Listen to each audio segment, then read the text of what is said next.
नमस्कार सभी साथियों को। हिंदी साहित्य की क्लास में आप सभी का स्वागत करती हूँ, अभिनंदन करती हूँ। और आज के शस्त्र की परिचर्चा को शुरू करते हैं। पिछले शस्त्र में हमने 28 पर चर्चा की थी। 29 भाग पर इसलिए चर्चा नहीं की थी क्योंकि 29 भाग में कुछ महत्वपूर्ण नहीं था। वही घर गृहस्थी और भोला, धनिया, झुनिया और सिलिया के बारे में जो था, क्योंकि सिलिया जो थी वो गर्भवती थी और माता दीन ने उसे छोड़ दिया था। तो बाद में माता दीन जो है वो इतना बीमार हो जाता है तो उसे लगता है कि मुझे ये सिलिया को छोड़ने का ही फल भोगना पड़ रहा है। मैंने उसके साथ बुरा किया, इसीलिए मेरे साथ भी बुरा हो रहा है। और सोना का जो विवाह है वो भी हो जाता है मथुरा के साथ। उसके बाद घर गृहस्थी चलती रहती है और भोला जो है दूसरी शादी कर लेता है। उसका नाम होता है नोहरी। नोहरी जो होती है वो थोड़ी खड़ूस टाइप की होती है। वो कभी भोला को सुख चैन से खाना भी नहीं खाने देती है। तो चलिए शुरू करते हैं। उधर पूरी मिल जो थी वो जल चुकी थी। तो मिल करीब करीब पूरी जल चुकी थी, लेकिन उसी मिल को फिर से खड़ा करना होगा। मिस्टर खन्ना ने अपनी सारी कोशिश इसके लिए लगा दी। मजदूरों की हड़ताल जारी है, मगर अब उससे मिल मालिकों की कोई विशेष हानि नहीं है। नए आदमी कम वेतन पर मिल गए और जी तोड़कर काम कर रहे थे, क्योंकि उनमें सभी ऐसे हैं जिन्होंने बेकारी के कष्ट भोग लिए हैं और अब अपना बस चलते ऐसा कोई काम न करना चाहते हैं जिससे उसकी जीविका में बाधा पड़े। चाहे जितना काम कर लो, चाहे जितनी कम छुट्टियां दो, उन्हें कोई शिकायत नहीं। सिर झुकाए बैलों की तरह काम करने में लगे रहते थे। घुड़कियां, गालियां, यहाँ तरह के डंडों की मार भी खाया करते थे, पर कुछ नहीं कहते थे, बस चुपचाप सुनते रहते थे। अब पुराने मजदूरों के लिए इसके सिवा कोई मार्ग नहीं रहा कि वह इसी घटी हुई मजूरी पर काम करने आए और खन्ना साहब की खुशामद करें। पंडित ओंकार नाथ पर तो उन्हें अब रत्ती भर विश्वास नहीं। उन्हें वे केवल दुकले पाए तो शायद उनकी बुरी गत बनाए, पर पंडित जी बहुत बचे हुए रहते हैं। चिराग जलने के बाद अपने कार्यालय से बाहर नहीं निकलते और अफसरों की खुशामद करने लगे रहते हैं। मिर्जा खुर्शीद की धाक अब ज्यों की त्यों है, लेकिन मिर्जा जी भी इन बेचारों का कष्ट और उनके निवारण का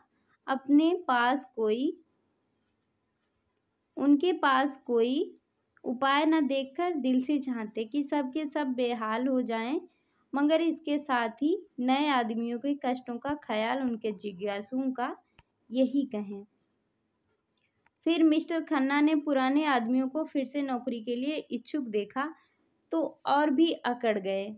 हालांकि वह मन में चाहते थे कि इस वेतन पर पुराने आदमी नए से कहीं अच्छे हैं। नए आदमी अपना सारा जोश लगाकर काम करते हैं, पुराने आदमियों के बराबर काम न कर सकते। पुराने आदमियों में अधिकांश तो बचपन से ही मिल में काम करने में अभ्यस्त थे और खूब मजे हुए। नए आदमियों में अधिकतर देहातों में दुखी किसान थे। उन्हें खुली हवा और मैदान में पुराने जमाने की लकड़ी और औजारों से काम करने की आदत थी। मिल के अंदर उनका दम घुटता और मशीनरी के तेज चलने से पुर्जों से उन्हें भय लगता था। आखिर जब पुराने आदमी खूब परास्त हो गए तब खन्ना ने उन्हें बहाल करने पर राजी हुए, यानी मिल में काम करने के लिए राजी हुए। मगर नए आदमी इससे भी कम वेतन पर काम करने के लिए तैयार थे।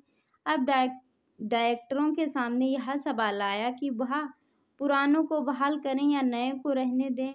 डायरेक्टरों में आधे तो नए आदमी का वेतन घटाकर रखने का पक्ष में थे। उसके बाद थोड़े से रुपए ज़्यादा खर्च होंगे जरूर, मगर काम उनसे कहीं ज़्यादा होगा। खन्ना मिल के प्राण थे, वह तरह से सर्वोसर्वा थे। डायरेक्टर तो उनके हाथ की कठपुतलियां थे।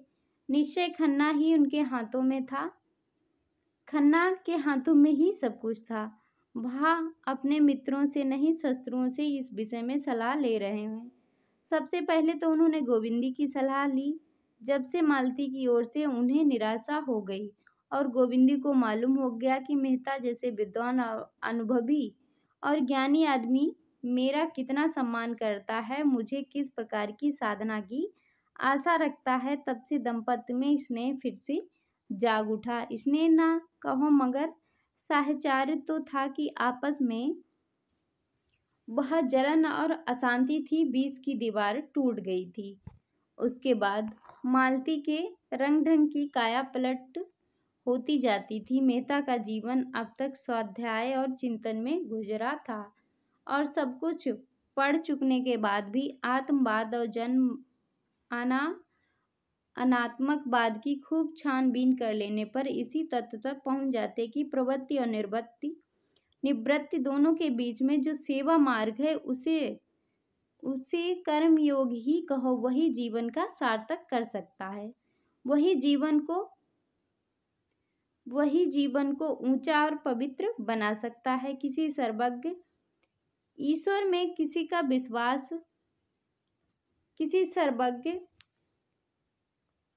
ईश्वर में उनका विश्वास यद्यपि वह अपनी नास्तिकता को प्रकट न करते, इसीलिए कि इस विषय पर निश्चित रूप से कोई मत स्थित करना वह अपने लिए असंभव समझते थे, पर धारणा उसके मन में दृढ़ हो गई थी कि प्राणियों के जन्म मरण सुख दुख पाप मूड में कोई ईश्वरीय विधान है। उसका ख्याल था कि मनुष्यों ने अपने अहंकार में अपने को इतना महान बना लिया कि उसके हर एक काम की प्रेरणा ईश्वर की ओर होती थी।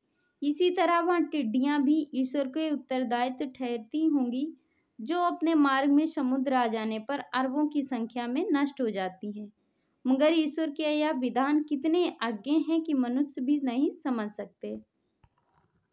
उसके बाद मगर ईश्वर जो है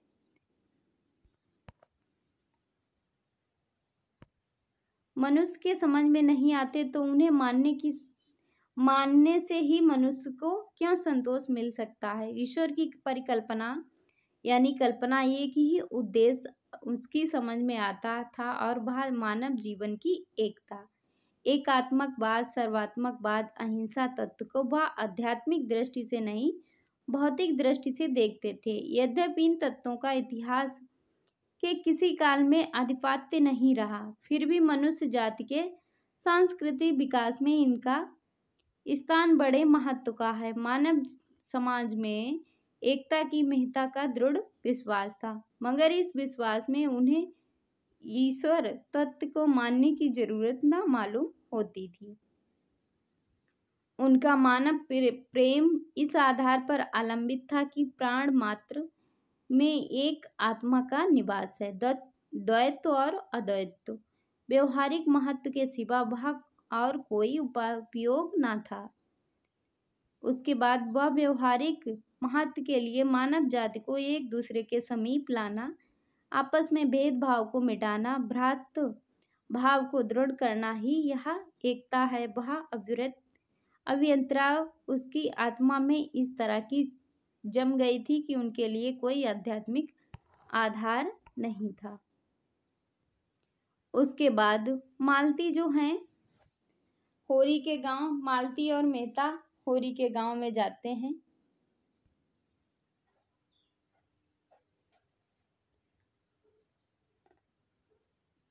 अब तक जितने मर्द उनसे मिले थे सभी ने उसकी विलास प्रवृत्ति को उकसाया। उसकी त्याग वृत्ति दिन दिन क्षीण होती जाती थी मालती के बारे में, पर मेहता संसर्ग में आकर उसकी त्याग भावना जो थी सगज हो उठी। तभी मनस्वी प्राणियों में यह भावना छिपी रहती है और प्रकाश पाकर चमक उठती है। आदमी अगर धन या नाम के पीछे पड़ा है तो समझ लो कि अभी वह किसी परिकृष्ट आत्मा के संपर्क में नहीं आया। मालती अब अक्सर गरीबों के घर बिना फीस लिए ही मरीजों को देखने चली जाती थी। मरीजों के साथ उनके व्यवहार में मृदुता आ गई थी। हाँ, अभी तक वह शौक श्रृंगार से अपना मन न हटा सकती थी। रंग और पाउडर का त्याग उसे अपने अतिरिक्त परिवर्तनों में भी कई ज्यादा कठिन जान पड़ता था। उसके बाद इधर कभी कभी दोनों देहातों की ओर चले जाते थे और किसानों के साथ 2-4 घंटे रहकर कभी कभी उनके झोपड़ों में रात काटकर उन्हीं का भोजन करके अपने को धन्य समझते थे। एक दिन वह सेमरी तक पहुंच गए। घूमते घामते बेलारी जा निकले। होरी द्वार पर बैठा चिलम पी रहा था और मालती और मेहता आकर खड़े हो गए। मेहता ने होरी को देखते ही पहचान लिया। बोला, यही तुम्हारा गांव है, याद है? हम लोग राय साहब के यहाँ आए थे। तुम धनुष यज्ञ की लीला में माली बने हुए थे। होरी की स्मृति जाग उठी। पहचाना और पटेश्वरी के घर कुर्सियां लेने चला। मेहता ने कहा, कुर्सियों की कोई आवश्यकता नहीं है, हम यहीं खाट पे बैठ जाते हैं, तुम रहने दो। फिर होरी ने पूछा, पानी लाऊं? मेहता ने कहा, हाँ ले आओ, प्यास लगी है, कुछ मीठा भी हो तो लेते आना घर में।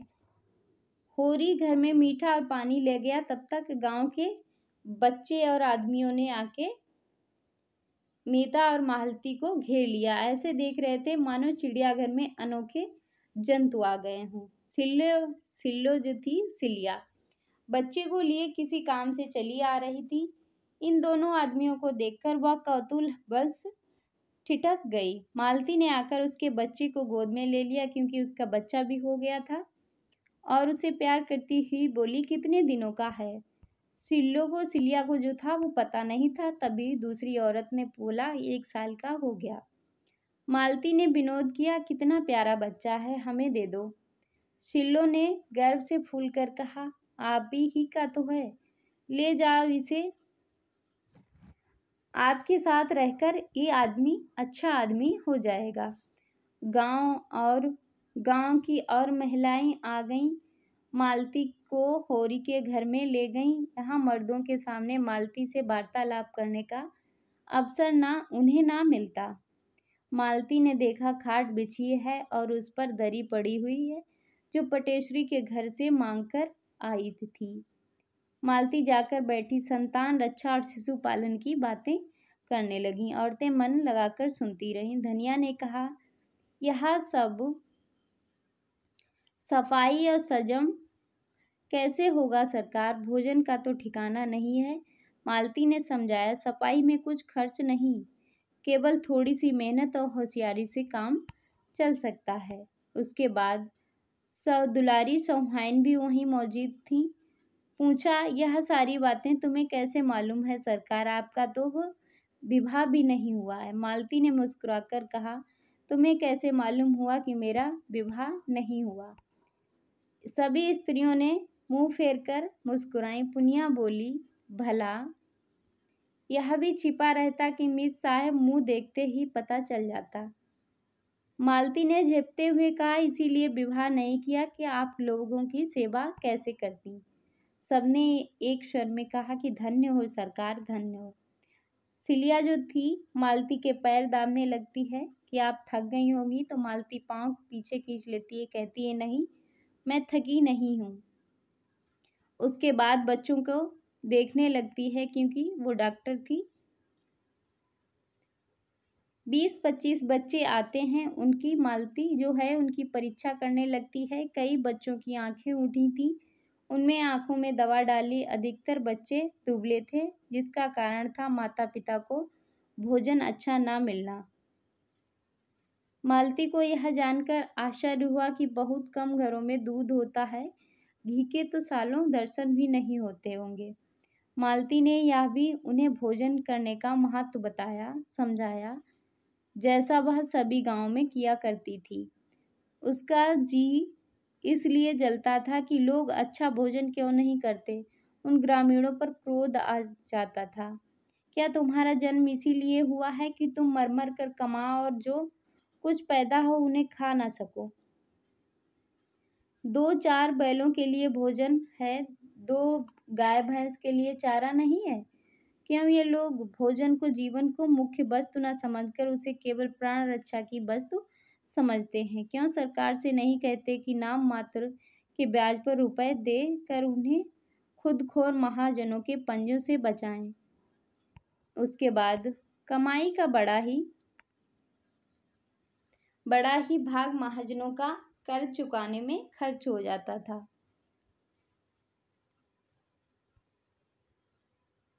बंटवारे का मरज भी बढ़ता जाता था। आपस में इतना वैमनस्य था कि शायद ही कोई भाई एक साथ रहते हों। उनकी इस दुर्दशा का कारण बहुत कुछ उनकी संकीर्णता और स्वार्थ परता थी। मालती इन्हीं विषयों पर महिलाओं से बातें करती थी। उनकी श्रद्धा देखकर उसके मन में सेवा की प्रेरणा प्रबल हो रही थी। इस त्यागमय जीवन के सामने वह विलासी जीवन कितना तुच्छ और बनावटी था। आज उसके वह रेशमी कपड़े जिन पर जरी का काम था और वह गंध से महकता हुआ शरीर, वह पाउडर से अलंकृत मुखमंडल उसे लज्जित करने लगा कि उसकी कलाइयों पर बनी सोने की घड़ियां जैसे उसके अफलग नेत्रों से घूर रही थी। उसके गले में चमकता हुआ जड़ाऊ नेकलेस मानो उसका गला घोंट रहा था कि इन त्याग और श्रद्धा की देवियों के सामने अपनी दृष्टि में नीची लग रही थी। वह इन ग्रामीणों से बहुत सी बातें ज़्यादा जानती थी, समय की गति ज़्यादा पहचानती थी, लेकिन जिन परिस्थितियों में गरीबिनें जीवन का सार्थक कर रही थी, उनमें क्या एक दिन भी रह सकती जिसमें अहंकार का नाम नहीं। दिन भर काम करती, उपवास करती, रोती फिर भी इन प्रसन्न मुख दूसरों के लिए, अपने के लिए रहती थी। उसके बाद जागृत देवियों में इसकी जगह आत्म सेवन का भाव आकर बैठा। सब कुछ अपने लिए, अपने भोग विलास के लिए। यह सुषुप्ता अवस्था ही अच्छी है। पुरुष निर्दयी है माना, लेकिन है तो इन्हीं माताओं का बेटा। क्यों? माता ने पुत्र को ऐसी शिक्षा नहीं दी कि वह माता की स्त्री जाति की पूजा करता, इसीलिए कि माता यह शिक्षा देनी आती, इसीलिए कि अपने को इतना मिटाया कि उसका रूप ही बिगड़ गया, उसका व्यक्तित्व ही नष्ट हो गया। नहीं, अपने को मिटाने से काम नहीं चलेगा। नारी को समाज और कल्याण के लिए अपने अधिकारों की रक्षा करनी पड़ेगी, इसी तरह जैसे किसानों को अपनी रक्षा के लिए इस देवत्व का कुछ त्याग करना पड़े। संध्या हो गई। मालती और औरतें अब तक घेरे हुए थीं। उसकी बातों से जैसे उन्हें तृप्ति ही ना होती थी। कई औरतों ने उसे रात को यहीं आने का आग्रह किया। मालती को उसका सरल स्नेह ऐसा प्यारा लगा कि उसने उनका निमंत्रण स्वीकार किया और रात को औरतों उसे अपना गाना सुनाने लगी। मालती ने प्रत्येक घर में जाकर उनकी दशा से परिचय प्राप्त करने में अपने समय का सदुपयोग किया। उनको निष्कपट सद्भावना और सहानुभूति उन गवारिनों के लिए देवी के वरदान से कम नहीं था। उसके बाद उधर मेहता साहब खाट पर आसन जमाए किसानों की कुश्ती देख रहे थे। पछता रहे थे कि मिर्जा जी को क्यों न साथ लिया, एक जोड़ हो जाता। उन्हें आश्चर्य हो रहा, ऐसे पौंड और निर्भीक बालकों के साथ शिक्षित कहलवाने वाले लोग कैसे निर्दयी हो जाते हैं। अज्ञान को भांति ज्ञान भी सरल है, निष्कपट और सुनहले स्वप्न देखने वाला होता। मानवता में उसका विश्वास इतना दृढ़, इतना सजीव होता कि वह इसके विरुद्ध व्यवहार की अमानुषिक समझने लगता। वह भी भूल जाता कि भेड़ों के निर्भयता का जवाब सदैव पंजे और दांतों से दिया है। वह अपना एक आदर्श संसार बनाकर उसको आदर्श मानवता से आबाद करता है, उसी में मग्न रहता है। कितनी अगम्य, कितनी दुर्भेद्य और कितनी अप्राकृत है कि उसके विचार के लिए मुश्किल हो जाता। मेहता जी इस समय इन गवारों के बीच में बैठे हुए इसी प्रश्न को हल कर रहे थे, क्योंकि बार बार उनके दिमाग में यही बातें आ रही थीं। उसके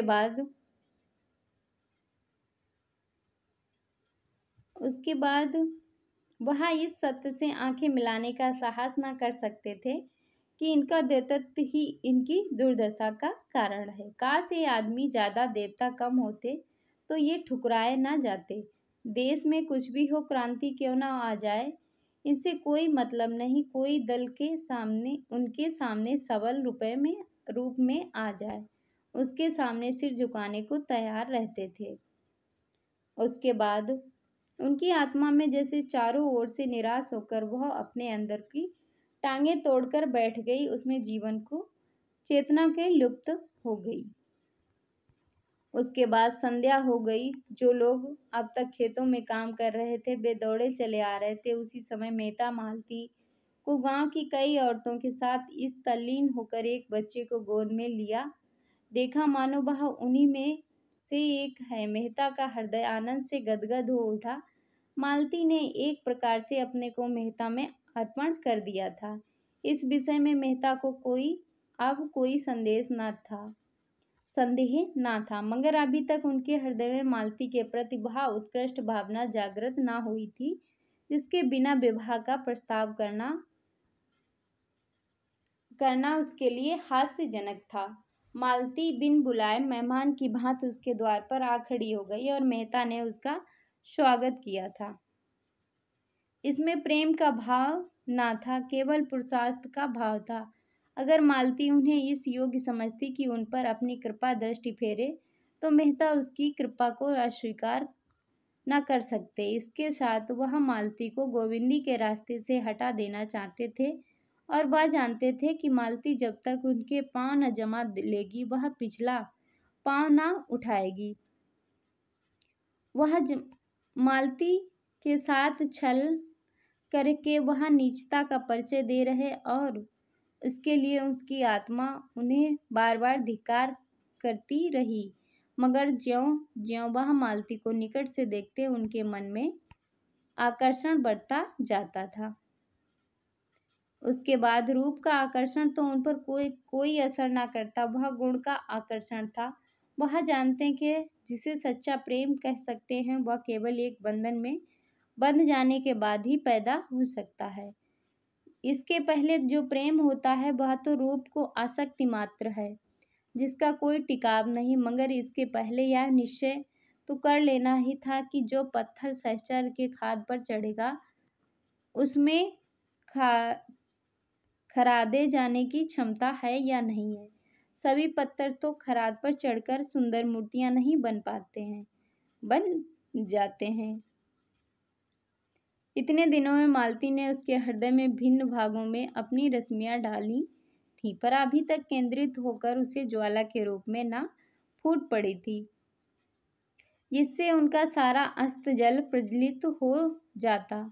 आज मालती ने ग्रामीणों में मिलकर एक सारे भेदभाव मिटाकर इन रश्मियों को मानो केंद्रित कर दिया। आज पहली बार मेहता को मालती पर एकात्मक अनुभव हुआ। जो ही मालती गांव का चक्कर लगाकर लौटी उन्होंने उसे साथ लेकर नदी की ओर प्रस्थान किया। रात यहीं काटने का निश्चय हो गया। मालती का कलेजा आज न जाने क्यों धक धक करने लगा। मेहता के मुख पर आज उसे विचित्र ज्योति इच्छा झलकती हुई नजर आई।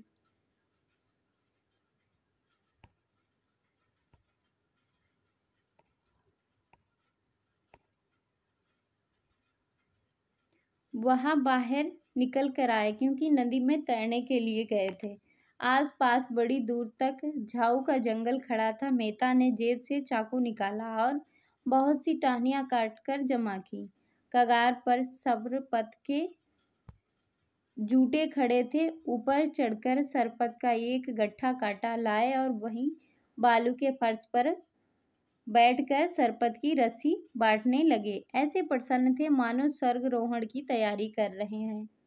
कई बार उंगलियां चिर गईं, खून निकला। मालती बिगड़ रही थी, बार बार गांव लौट चलने के लिए आग्रह कर रही थी, पर उन्हें कोई परवाह नहीं थी। वही बालकों का उल्लास था, वही अल्लड़पन, वही हठ, दर्शन और विज्ञान सभी इस प्रवाह में बह गए थे।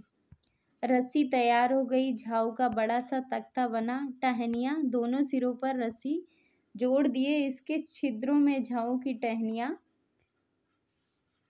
भर दी गईं जिससे पानी ऊपर न आए। नौका तैयार हुई और रात और सुपील हो गई। मेहता ने नौका को पानी में डालकर मालती का हाथ पकड़कर कहा, आओ बैठो। मालती ने सशक होकर कहा, 2 आदमियों का बोझ संभाल लेगी ये। मेहता ने दार्शनिक मुस्कान के साथ कहा, जिस तरह तरी पर बैठे हम लोग जीवन की यात्रा कर रहे हैं, वह निस्सार है, मालती क्यों डरती हो। उसके बाद दोनों झाऊ के तख्ते पर बैठे और मेहता ने झाऊ के एक डंडे से उसे खिसकाना शुरू किया। तख्ता डगमगाता हुआ पानी में चला। उसके बाद मेहता ने अनुरक्त नेत्रों से कहा, शायद ये मेरे पिछले जन्म का संस्कार है। प्रकृति से स्पर्श होते जैसे मुझे नया जीवन आ जाता है।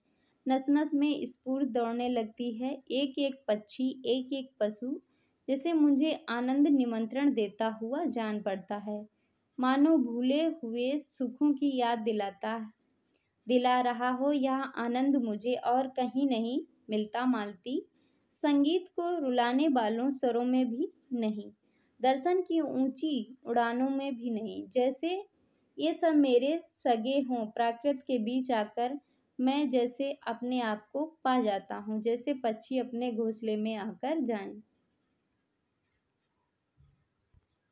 उसके बाद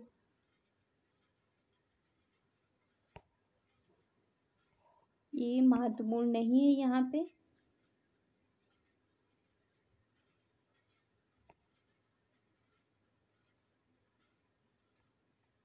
मालती ने अपना हाथ छुड़ाकर जैसे मानो कहा कि यह झूठा आपेक्ष है। तुमने सदैव मुझे परीक्षा की आंखों से देखा, कभी प्रेम की आंखों से नहीं। तुम भी नहीं जानते कि नारी परीक्षा नहीं चाहती, प्रेम चाहती है। देखो ये बात जो है वो महत्वपूर्ण है। ये कौन कहता है कि नारी नहीं चाहती, नारी ये सब नहीं चाहती है, परीक्षा नहीं प्रेम चाहती है। ये मालती का कथन है। परीक्षा गुणों को अवगुण, सुंदर को असुंदर बनाने वाली चीज है। प्रेम अवगुणों को गुण बनाता है, असुंदर को सुंदर। मैंने तुमसे प्रेम किया, मैं कल्पना ही नहीं कर सकती कि तुम में कोई बुराई भी है, मगर तुमने मेरी परीक्षा की और तुम मुझे अस्थिर, चंचल और जाने क्या क्या समझकर मुझसे दूर भागते रहते। नहीं, जो कुछ कहना चाहती हूँ मुझे कह लेने दो। मैं क्यों अस्थिर और चंचल हूँ? इसीलिए कि मुझे वह प्रेम नहीं मिला जो मुझे स्थिर और अचंचल बनाता। अगर तुमने मेरे सामने उसी तरह समर्पण किया होता जैसे मैंने तुम्हारे सामने किया, तो तुम आज मुझ पर आक्षेप ना रखते। मेहता ने मालती के मान का आनंद उठाते हुए कहा, तुमने मेरी परीक्षा तो कभी नहीं की, सच कहती हो? कभी नहीं। जो तुमने गलती की, मैं इसकी परवाह नहीं करती। उसके बाद भावुकता में ना आओ मालती। प्रेम देने के पहले हम सब परीक्षा करते हैं, और तुमने की, चाहे अप्रत्यक्ष रूप से की हो। मैं आज तुम्हें स्पष्ट कह देता हूँ कि पहले मैंने तुम्हें उसी तरह देखा जैसे रोज ही हजारों देवियों को देखा करता हूँ, केवल विनोद के भाव से। अगर मैं गलती नहीं करता तो तुमने भी मुझे मनोरंजन के लिए एक नया खिलौना समझा। मालती ने टोका, गलत कहते हो, मैंने कभी तुम्हें इस नज़र से नहीं देखा। उसके बाद मेहता बात काटकर बोले, फिर वही भावुकता। मुझे ऐसे महत्व के विषय में भावुकता पसंद नहीं। अगर तुमने पहले ही दिन से मुझे इस कृपा के योग्य समझा, इसका कारण यही हो सकता कि मैं रूप भरने में तुमसे ज्यादा कुशल हूँ। वरना जहाँ तक मैंने नारियों का स्वभाव देखा, वह प्रेम के विषय में काफी छानबीन करती हैं। पहले तो वह स्वयंवर से पुरुषों की परीक्षा होती थी, वहाँ मनोव्रत भी अब भी मौजूद है। देखो ये है जो महत्वपूर्ण है कि जहाँ तक मैंने देखा नारियों को, वह परीक्षा पहले जो थी परीक्षा, वो किस रूप में होती थी? स्वयंवर के रूप में। मैंने तब से बराबर यही कोशिश की कि अपने को संपूर्ण रूप से तुम्हारे सामने रख दूं और तुम उसके साथ ही तुम्हारी आत्मा तक पहुंच आऊं। और ज्यों-ज्यों तुम्हारे अंतल की गहराई में उतरा हूँ, मुझे रत्न ही मिले हैं। मैं विनोद के लिए आया और आज उपासक बना हूँ। तुमने मेरे भीतर क्या पाया यही मुझे मालूम नहीं। नदी का दूसरा किनारा आ जाता है, दोनों उतर जाते हैं। मालती ने कांपते स्वर में क्या कहा कि अभी तुम्हें मुझ पर यह पूछने की जरूरत बाकी है। उसके बाद, हाँ, इसीलिए कि आज तुम्हें अपना वह रूप दिखाऊंगा जो शायद अभी तक तुमने देखा नहीं, जिसे मैंने भी छिपाया है। अच्छा, मान लो मैं तुमसे विवाह करके कल तुमसे बेवफाई करूं तो मुझे क्या सजा दोगी? मालती ने उसकी ओर चकित होकर देखा। इसका आशय उसकी समझ में ना आया। ऐसा प्रश्न क्यों करते हो? मेरे लिए ये बड़े महत्व की बात है कि मैं इसे सद्भावना नहीं समझती, मगर संसार में कुछ भी असंभव नहीं है। बड़े से बड़ा महात्मा भी एक क्षण में पतित हो जाता है। देखो, ये जो है महत्वपूर्ण है। ये बात कौन कहता है? मेहता कहते हैं। मैं उसका कारण खोजूंगी और उसे दूर करूंगी। मान लो मेरी आदत ना छूटे, फिर मैं नहीं कह सकती क्या करूंगी। शायद विष खाकर सो जाऊं। उसके बाद मेहता ने दृढ़ता के साथ कहा, मैं पहले तुम्हारा प्राण कर दूंगा, फिर अपना। मालती ने जोर से हाहाकार मारकर सिर से पांव तक सिर उठी। उसकी हंसी केवल उसके सिरहन को छिपाने का आवरण थी। मेहता ने पूछा, तुम हंसी क्यों हो? इसीलिए कि तुम ऐसे हिंसावादी जान पड़ते हो। इस विषय पर मैं पूरा पशु हूँ। उस पर लज्जित होने का कोई कारण नहीं देखता। आध्यात्मिक प्रेम और त्यागमय प्रेम निस्वार्थ प्रेम है, जिसमें आदमी अपने को मिटाकर केवल प्रेमिका के लिए जीता है, उसके आनंद से आनंदित होता, उसके चरणों पर अपना आत्मसमर्पण कर देता। मेरे लिए निरर्थक शब्द। मैंने पुस्तकों में ऐसी प्रेम कथाएं पढ़ी हैं जो प्रेमी ने प्रेमिकाओं के लिए, नए प्रेमियों के लिए अपनी जान दे दी है, मगर उस भावना को मैं श्रद्धा कहता हूँ, सेवा कहता हूँ, प्रेम नहीं। प्रेम सीधी सादी गऊ नहीं, खूंखार शेर है। देखो, ये जो है यहाँ से महत्वपूर्ण है। खूंखार शेर है जो अपने शिकार पर किसी की आंख भी नहीं पड़ने देता है। मालती ने उसकी आंखों में आंखें डालकर कहा, अगर प्रेम खूंखार शेर है, ये भी महत्वपूर्ण है, तो मैं इसे दूर ही रहूंगी। मैंने तो इसे गाय समझ रखा था। मैं प्रेम को संदेह से ऊपर उठ समझती। वह देह की वस्तु नहीं, आत्मा की वस्तु है। वह जरा भी स्थान नहीं हिंसा से संदेह की परिणाम है। वह संपूर्ण आत्मसमर्पण। उसके मंदिर में तुम परीक्षक बनकर नहीं, उपासक बनकर वरदान पा सकते हो। वह उठकर खड़ी हुई और नदी की तरफ चली, मानो उसने अपना खोया हुआ मार्ग पा लिया। ऐसी स्फूर्ति का उसे कभी अनुभव ना हुआ। उसने स्वतंत्र जीवन में भी अपने को दुर्बलता पाई थी, जो उसे सदैव आंदोलित करती रहती थी, सदैव अस्थिर रखती थी। उसका मन जैसे कोई आश्रय खोजा करता था, उसके बल पर टिक सके, संसार का सामना कर सके। अपने में उसे यह शक्ति ना मिलती। वह बुद्धि और चरित्र की शक्ति देखकर वह उसकी ओर ललित होकर रह जाती। पानी की भांति हर एक पात्र का रूपांतरण कर लेती थी। उसके बाद उसकी मनोवृत्ति अभी तक किसी परीक्षार्थी छात्रा की सी थी। छात्रा को पुस्तकों से प्रेम हो जाता है, लेकिन वह पुस्तकें उन्हीं भागों पर ज़्यादा ध्यान देता है जो परीक्षा में आ सकते हैं। उसकी पहली गरज परीक्षा में सफल होना, ज्ञानार्जन के उसके बाद अगर उसे मालूम हो जाए कि परीक्षक बड़ा दयालु है तो यह अंधा है और छात्रा को यही पास कर दिया करता है, तो शायद पुस्तकें की ओर आंख उठाकर भी ना देखे। ये महत्वपूर्ण है। उसके बाद मालती जो कुछ कहती मेहता को प्रसन्न करने के लिए। उसका मतलब मेहता का प्रेम और विश्वास प्राप्त करना, उसके मनोराय की रानी बन जाना। लेकिन उसी छात्रा को अपनी योग्यता का विश्वास जमा कर लियाकत रखने से परीक्षक आप अपने आप संतुष्ट हो जाएगा, इतना धैर्य उसे ना था। मगर आज मेहता ने जैसे ठुकराकर उसकी आत्मा शक्ति को जगा दिया। मेहता को जब से उसने पहली बार देखा, उसका मन उसकी ओर झुका हुआ था। उसके परिष्कृत जीवन में बुद्धि की प्रखरता और विचारों की दृढ़ता ही सबसे ऊंची वस्तु थी। धन और ऐश्वर्य तो वह केवल खिलौना समझती थी, जिसे खेलकर लड़के तोड़ फोड़ डालते हैं। रूप भी अब उसके लिए विशेष आकर्षण न था। यद्यपि क्रूरता के लिए घृणा थी, तो उसको अब बुद्धि और शक्ति की अपनी ओर झुका ले सकती थी। उसमें आत्मविश्वास जगे, अपने विकास की प्रेरणा मिले, उसमें शक्ति का संचार हो, अपने जीवन की सार्थकता का ज्ञान हो। मेहता के बुद्धिबल और तेजस्विता के ऊपर अपने मोहर लगा दी। तब वह अपना संस्कार करती चली जाती थी। जिस प्रेरक शक्ति उसे जरूरत थी वह मिल गई। अज्ञात रूप से उसी गति और शक्ति दे रही थी।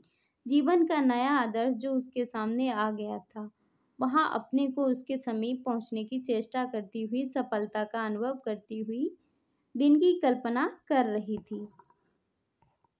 मगर आज मेहता ने उसके आशाओं के द्वार तक लाकर प्रेम का वह आदर्श उसके सामने रखा, जिसमें प्रेम को आत्मा और समर्पण में क्षेत्र से गिराकर भौतिक धरातल तक पहुंचा दिया। वह संदेह और ईर्ष्या और भोग का राज है। उसकी परिष्कृत बुद्धि आहत हो उठी और मेहता से जो उसे श्रद्धा थी, उसे एक धक्का सा लगा, मानो कोई शिष्य अपने गुरु को कोई नीच कर्म करते देख ले। उसने देखा मेहता को बुद्धि, प्रखरता, प्रेम का तत्व को पश्चाता की ओर खींच लिए जाती और उसके देवदत्तों की ओर से आंखें बंद कर लिए। वहां देखकर उसका दिल बैठ गया। मेहता ने कुछ लज्जित होकर कहा, आओ कुछ देर बैठो। उसके बाद मानती बोली, नहीं अब लौटना चाहिए, देर हो रही है। अब ये था आज का शस्त्र। आज के शस्त्र को यहीं पे समाप्त करते हैं। मिलते हैं अगले शस्त्र में, तब तक के लिए जय हिंद।